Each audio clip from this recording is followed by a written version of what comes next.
A notable Twitter influencer from our corner of the internet, Hyun Shu, posted an interesting article about a week ago about AI art, and he made a comparison in relation to this article about the game of Go and how artificial intelligence has been able to defeat high-level human opponents at the game of Go, which was something that was previously thought to be almost impossible, or it would be something far in the future before we would be able to accomplishing that.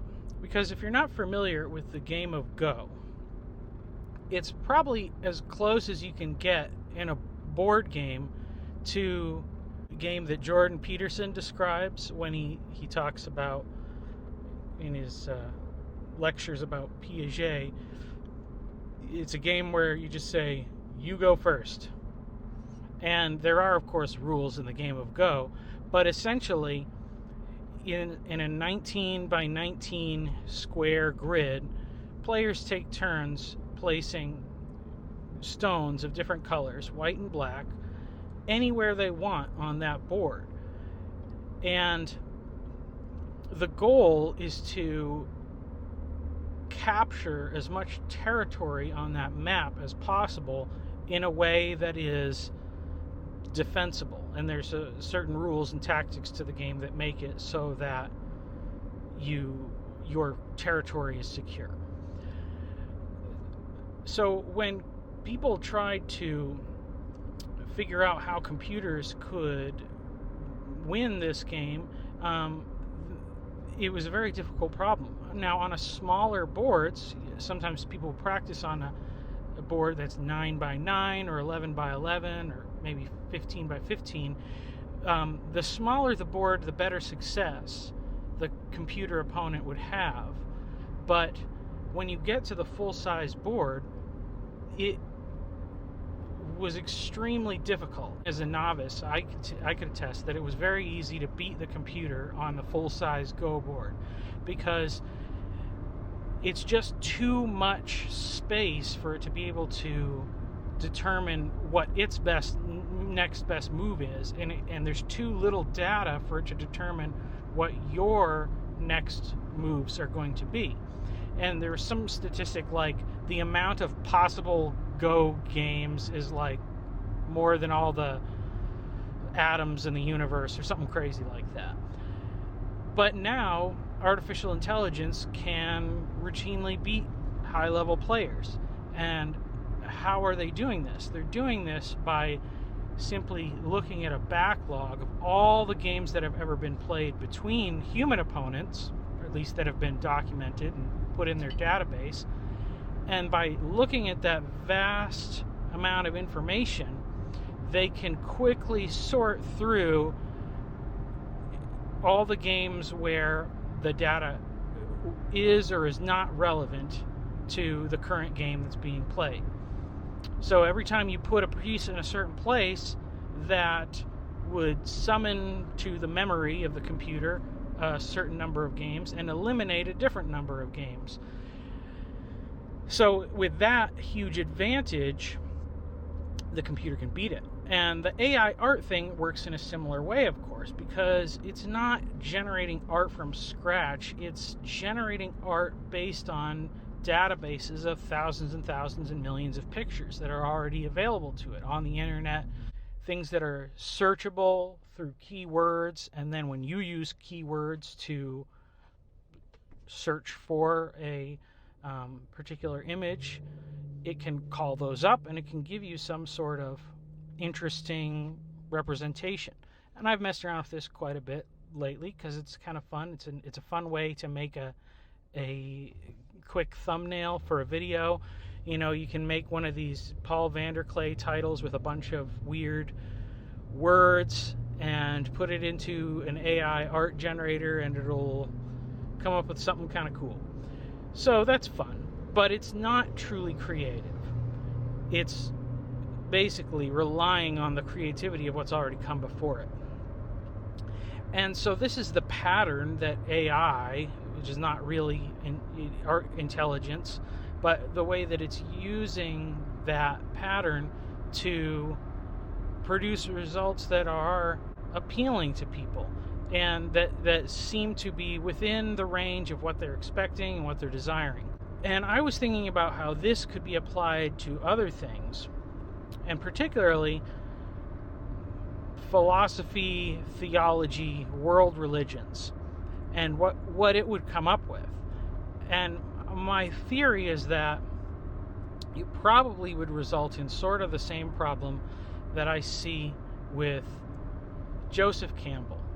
Because if you read Joseph Campbell, the gist of it you can get pretty quickly is that if you were to take a Venn diagram of all the world's religions, from the most simple forms of shamanism to the complex modern theological constructs of Christianity and newly invented religions like Scientology and things like that, there would be in the center of that Venn diagram a vast circle of shared agreement or commonality.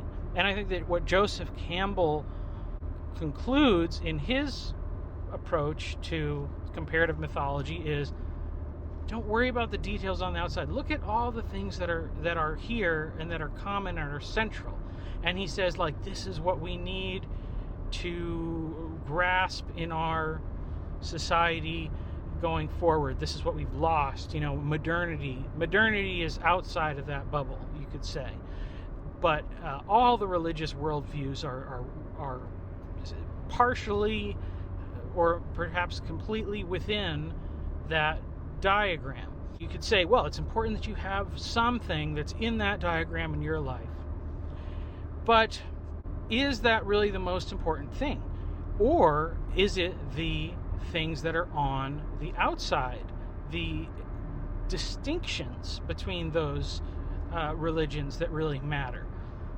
The commonality can take you a certain distance and have a certain usefulness, but you're going to get bogged down when you get to those details. And that's where the rubber meets the road, because that's where you have the mutual exclusivity between religions. And the difference between a real religion and a fake one is something like the difference between Christianity and Star Wars. Because Star Wars is famously influenced by the work of Joseph Campbell. And essentially what George Lucas did was write up a fake religion and worldview based on all the stuff that's in the middle of that Venn diagram and add lasers. And that's the Star Wars religion. And sad to say, there are people who do treat it as a religion, which is kind of lame because it's movies. Like, it's not even books.